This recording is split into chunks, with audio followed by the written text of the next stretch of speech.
assisted on 43 of the Suns' final 50 points in this game. The responsibility of your best player is to make the people around you better. And I love the way he actually works the game using the not-so-lost art of the mid-range jump shot. And so if you're going to play him at the 3-line, he'll take up that space and he'll knock down the mid-range shot. Then we try to double him early in the clock, get off the ball, give up a good shot to get a dunk for Mikal Bridges. Terrific all-around game by Devin Booker. I love the passing ability of the Suns. They average 27 assists per game, which ranks third in the NBA. They had 31 in this game. And to J. Rose's credit, Devin Booker did get blitzed a ton. Then he went to drop coverage, and that's when he got going offensively. This team is dangerous. This series could be over pretty quickly. The poise of this young Suns team before the playoffs, when Western Conference teams were jockeying for position, you heard from a lot of more veteran Western teams, they wouldn't mind playing the Suns. They weren't sure how all these young players would react to being in the playoffs. Well, they've won 8 straight now in the postseason, and they will get Chris Paul back. Yeah, and how about the Suns youth reacting to not having their veteran Chris Paul? They come out, get the win. DeAndre Ayton also had 20 points. We know that they were going to rely on him. And just like that, game 1 goes to the Suns. All right, we'll see you on Tuesday, but coming up next, you're either going to watch your local news or world news tonight. Except for on the West Coast, we can't wait to see you on Tuesday. Enjoy your Sunday. Welcome back inside of Phoenix Suns Arena, and right now the fans are live because their team is up 3 on top of the Clippers, and we've had 18 lead changes, we've had 8 ties, and it's been a back-and-forth affair. And one question we had was what the Suns were going to look like without CP3. You got Woj, Maria, Jalen, and Jay Will here, and let's start with Cam Payne making his first playoff start. MP, I swear, Cameron Payne has had one of these transformations that you see in a sports documentary, right? It's 6 points, 6 assists, but it's the way that he gets everybody involved. And I know CP3 averages 9 assists per game, but Cam Payne has made the game easy for everybody, J. Rose, getting to the rim and also giving easy kickouts to threes. And Monty Williams and his staff, terrific player development for young players like Cam Payne, Ayton, Bridges, and Johnson. But I want to talk about Paul George on the other side for the Los Angeles Clippers. He got him off to a terrific start, being really aggressive offensively. When the bench came in, he got a chance to rest because they were able to hold it down when he was not on the floor. But when he was in the game, he was uber aggressive. He did a terrific job of scoring buckets for the Los Angeles Clippers. 17 points for Paul George in 18 minutes, and another guy who was adding in for the Clippers. How about the impact of DeMarcus Cousins? 11 points, 3 rebounds in 8 minutes. They told him in April, we're going to bring you in. You may never play.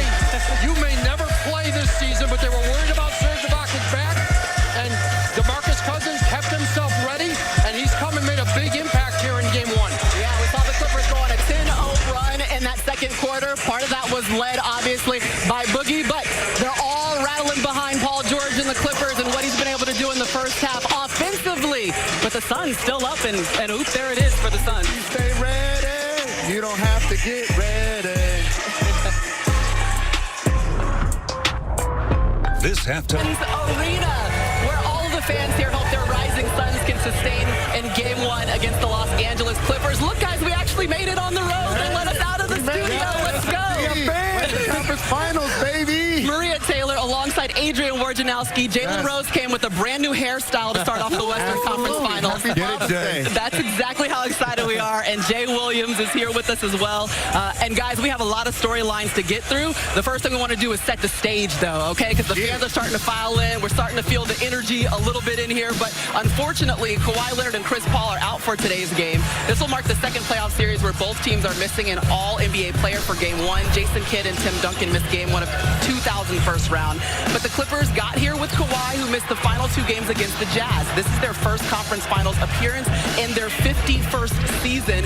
And the Suns and Clippers have squared off in the playoffs once before in 2006 conference semifinals. It went the full 7 games with Phoenix pulling out the win in game 7 by 20 points. All right, so that's how we got here. Jalen, the Clippers had to storm back from being down over 20 points against the Jazz, and we saw what they were able to put together and leading on people like Terrence Mann, Patrick Beverley, and obviously Paul George had a great game. What stands out to you about what you've seen from the Clippers so far? Paul George, you know, he lived up to the moniker he gave himself as Playoff P, and he's played like that because people were calling him Pandemic P. But I want to talk about Tyronn Lue. He's only been a head coach for a handful of years. He's brought a team back from 3-1 with the Cavs. He brought a team back 2-0 in this postseason. And the job he did in that last series was outstanding, getting man more minutes, scoring 39 points. not really playing Beverly, not really playing Rondo. Reggie Jackson, one of my favorite irrational confidence guys. He like, we ain't got Kawhi? Good. Give me the ball. Give it to me. He's been 50, 40, 90 in these playoffs. Took Rudy Gobert completely out of the series. Tyronn Lue did a terrific job. There's no surprise that Chauncey Billups, his assistant, is going to be up for a head coaching job when this offseason starts. From one shout out to a coach to another, shout out to Leonard Hamilton, the head coach of Florida State, for developing a young man like Terrence Mann, who had 39 points the other day. Look, even in college, he was built for the bigger stages. Defensively, you can put him on anybody. He will guard you. He does not care. And look, the way Ty Lue was able to dissect that Utah Jazz defense, and Rudy Gobert, Quinn Snyder wanted to leave him on the court. They took advantage of that every possession. Yeah, Terrence Mann, also his mom was a college women's basketball player, so he's been around the game his entire life. It didn't seem like the moment was too big, but obviously a big storyline, Woj, are having two All-Stars out in Chris Paul and Kawhi Leonard, so we know that they're not going to be here for Game 1, but moving forward, what can we expect? Yeah, Kawhi Leonard is back in L.A. He's still getting that right knee examined, evaluated. He's not been ruled out yet for this series, but there are still more answers that they need before they know how they're going to move forward with Kawhi Leonard. As for Chris Paul, he remains in the protocol.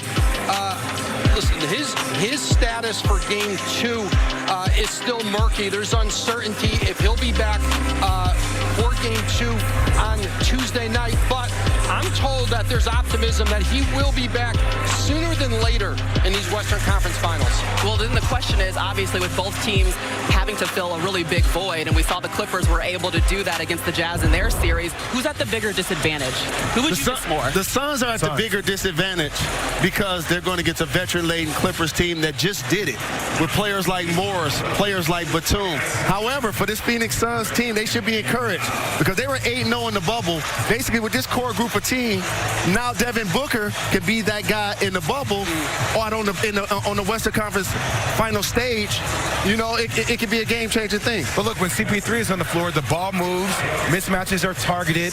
He's able to dissect defenses. I mean, they run so many pick and rolls for Devin Booker and him. That's what makes their offense so spectacular. So with him not on the court, if you're the Clippers, you're sitting there saying, look, I got to get one or two of these games. Maybe two. I got to get two. Because when CP3 comes back, they're a different team. Yeah, and Devin Booker, he's been spectacular. 5 30-point games so far in these playoffs, and obviously he'll be wearing a little bit more of that offensive load on his shoulders. The Suns have been off for an entire week. They've had some rest and hopefully been able to practice without CP3 on the court. Meanwhile, happy Father's Day to everyone. Look at DeAndre Ayton. Look at, baby boy's coming to say hey. Happy Father's Day, everybody. Fellas, enjoy those grills. Oh, that's a great Enjoy way. that cologne, you know.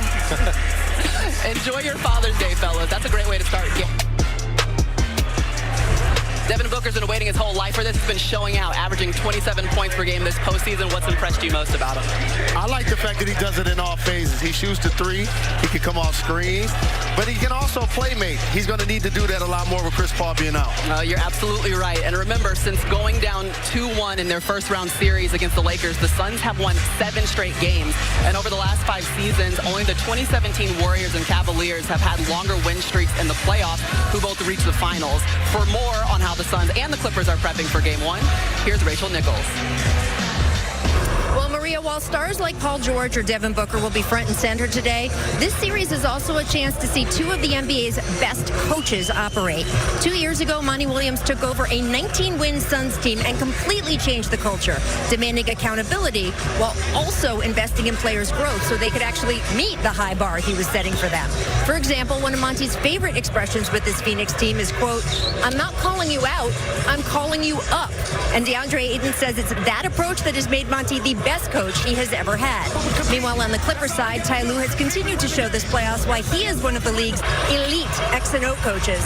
Ty's mid-game and mid-series adjustments are a prime reason the Clippers just became the first team in NBA history to come back from an 0-2 series deficit twice in the same playoffs. Ty played in the NBA for more than a decade. He's got 2 rings as a player, 1 as an assistant coach, 1 as a head coach of the Cavs team that pulled off the greatest comeback in NBA Finals history, all of which gives him the confidence to go with his gut in the way a less accomplished coach might not.